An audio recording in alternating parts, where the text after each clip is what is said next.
आमच्या वारकऱ्याच्या दिंड्यात नियम आहे महाराज. वारीला येत असतील तर ऐका, वारीला जे येत नाही त्यांना सांगून काही फायदाही नाही महाराज.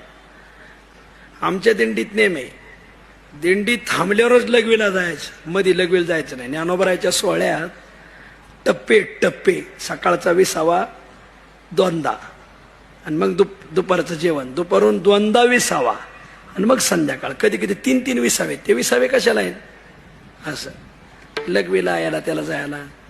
काही काही विसाव्याला टापा आणि देत आणि 20वा संपला मग भजन सुरू झालं का चालू भजनातून लगवीला जाते.